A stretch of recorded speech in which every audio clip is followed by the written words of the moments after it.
Agora eu vou comentar um pouquinho com vocês justamente sobre essa questão da demanda. A gente tem que entender que os capilares estão ali por um motivo. Eles precisam manter o tecido bem nutrido, recebendo o oxigênio que ele precisa e podendo se livrar de todos os catabólitos que por ali estejam o mais rapidamente possível. Então, na verdade, quem vai definir a necessidade do tecido é o próprio tecido. E aí, com isso, vem uma lei importantíssima. O fluxo local é controlado localmente. Ou seja, quem vai controlar o quanto que uma determinada região recebe de sangue para mais ou para menos é a própria região. Sendo assim, se a região, por exemplo, está em repouso, como sua perna provavelmente, se você está aí sentado, se você está aí deitado, enfim, não está trabalhando, eu espero que você não esteja ouvindo isso e correndo e andando por aí, não pode sair de casa, lembra da história? Está recebendo sangue, está todo mundo se alimentando bem, mas não tem uma grande demanda. Se por outro lado você começa a correr ou vai lá na cozinha para pegar um cafezinho para aguentar esse papo todo, bom, aí agora a musculatura precisa de mais sangue, precisa de mais oxigênio, produz mais CO2, precisa de mais glicose. E com tudo isso, o fluxo na região tem que aumentar. Quando uma região tem um fluxo maior, obrigatoriamente outras regiões terão que diminuir seu fluxo, porque o sangue é o mesmo e a gente vai ter que distribuir para a galera.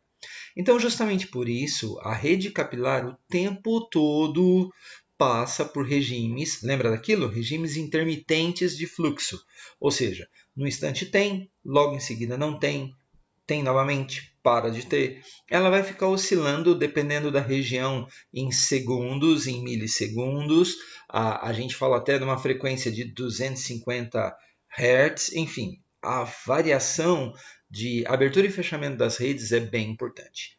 Nesse slide, a gente tem a rede sob baixa demanda, ou seja, uma situação em que você não tem uma grande necessidade, ok? Nessa situação, repara que você já conta com uma vasoconstrição arteriolar.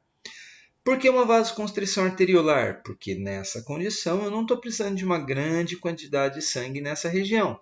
O sangue então vai fluir por aqui, vai fluir por aqui, mas logo aqui olha o que ele encontra. O que está aqui fechadinho em laranja?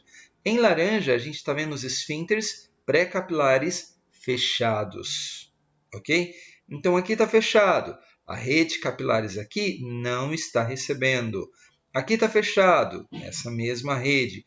Todos esses aqui, ó, tá vendo? Tudo fechado. Aqui, fechado. Ou seja, os esfínteres pré-capilares estão fechados, na sua maioria. Com isso, a gente acaba tendo fluxo por essa região, fluxo por esta região. O que são essas regiões, pessoal? Canais preferenciais. E esses canais preferenciais vão acabar desaguando em veias, em vênulas, ok? Assim fazendo com que o fluxo haja uma certa troca, não é uma troca enorme, mas principalmente que ele seja desviado daí em diante. Não entra muito, que eu não quero desperdiçar muito, mas o que entra acaba seguindo pelos canais preferenciais, fazendo um pequeno nível de troca e se direcionando já para o leito venoso. Em alta demanda, dá um efeito bonito, um slide para o outro, não é? Primeira coisa aqui, chama atenção a vasodilatação arteriolar. A arteríola precisa dilatar justamente para quê? Para que eu tenha uma grande entrada de sangue. Agora, todos aqueles esfínteres pré-capilares estão abertos. Dá para perceber a imensa rede de capilares aqui recebendo sangue? Ótimo. Aqui no desenho, ele fechou essa anastomose, ele fechou aquela anastomose. Por quê? Porque ele quer que pouco sangue possa se dirigir diretamente para a rede venular, ok? Para a rede venosa. Aqui, na verdade, não soa muito real, por quê? Porque esse aqui acaba sendo um canal preferencial de deságue diretamente na vênula daqui em diante, como está sinalizado no slide, no trecho que eu cortei. Então, aqui, na verdade, a gente tem uma constrição, como eu falei, sem ter uma oclusão. Ok? Isso é alta demanda, isso é baixa demanda. Reparem então que muda bastante. Ao longo ao longo de minutos, a gente tem isso, passa para isso, volta para aquilo, e cada hora está acontecendo. Um tecido pequeno pode ser servido por várias redes capilares. Lembra, cada célula, 6 capilares ao redor. Fecho 2, 3, abre os outros, volto para aquele, e assim garantindo que todas as células, o tempo todo, tenham acesso àquilo que elas precisam. Se começa a faltar oxigênio na região, começa a aumentar o óxido nítrico.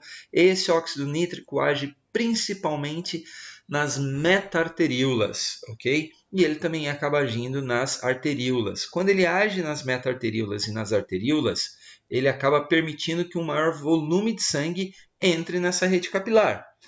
Quando a região está bem oxigenada, reduz o óxido nítrico para de fazer aquele efeito sobre meta-arteríolas e arteríolas. Com isso, elas se contraem e elas se contraindo reduzem o fluxo. Então, o tecido controla o volume de sangue com o qual ele é irrigado. Lindo isso, não é? Lembrem que quando a gente fala de capilares, a gente está falando de uma estrutura bem interessante. A gente está falando que basicamente tem o quê? O endotélio, lembra a camada íntima. A gente tem aqui a membrana basal, não é isso? Aqui ao redorzinho dela. Percebam que a gente tem um diâmetro bem pequenininho, ao ponto de que em muitos capilares a gente só tem como passar uma hemácia por vez, e ainda assim ela não passa toda plena, ela acaba passando uma posição um pouco mais encolhida, vamos dizer assim, pela própria anatomia do vaso e as características do fluxo. Quando falamos capilares, temos 3 tipos de capilares. Temos os capilares contínuos. Nesses capilares, a gente percebe que eu tenho aqui a divisão entre eles, permitindo a passagem de alguma coisa, mas já não é tanto assim. Onde que eu encontro esse tipo de capilar? Na maior parte dos tecidos humanos. Tecido adiposo, tecido muscular, tecido nervoso, é esse que a gente encontra. Em alguns lugares especiais, como lá no intestino, glândulas endócrinas, lá nos rins, a gente observa os chamados capilares fenestrados. Fenestra vem do italiano janela. Então, os buracos que ele tem na parede é igual uma janela. Por isso que deram esse nome para o carinha. E, por fim, o capilar descontínuo, que daí você já percebe que ele tem umas falhas grandes de junção entre as células constituintes da camada íntima na sua parede. Com isso, ele acaba permitindo a passagem de substâncias muito maiores. Dá uma olhada aqui, ó. A gente tem aqui o contínuo, percebe que algumas junções não permitem grande passagem e algumas junções já permitem uma maior passagem, ou seja, aqui coisas menores, aqui coisas maiores. O capilar fenestrado, com passagens mais abertas, e o descontínuo, então, que ele acaba tendo caminhos bem maiores, ok? Mesmos lugares que eu falei, a pele, o músculo, os pulmões, sistema nervoso central, glândulas exócrinas, o glomérulo renal, a mucosa intestinal, o fígado, o baço e a medula óssea, ok? Lembra que na medula óssea, quem que vai ter que passar muito por aqui? Células. Que só chamar atenção para a barreira hematoencefálica, que em inglês é Blood-Brain Barrier, ou BBB, ok? BBB para eles, né? Na barreira hematoencefálica, a gente tem capilares contínuos, mas além dos capilares contínuos, a gente tem os podócitos dos astrócitos, tá vendo aqui? Podócitos, pezinho de célula, dos astrócitos, que são as células que dão toda a sustentação do sistema nervoso central, fazendo como que mais um revestimento para o capilar.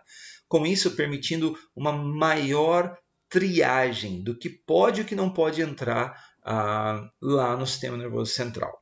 O pericito, que é uma célula bem importante aqui, ó, que tanto vai participar da barreira hematoencefálica, como hoje a gente já sabe que ele participa inclusive da nutrição do neurônio. Então, uma célula que vem sendo estudada ultimamente com algumas coisas bem interessantes.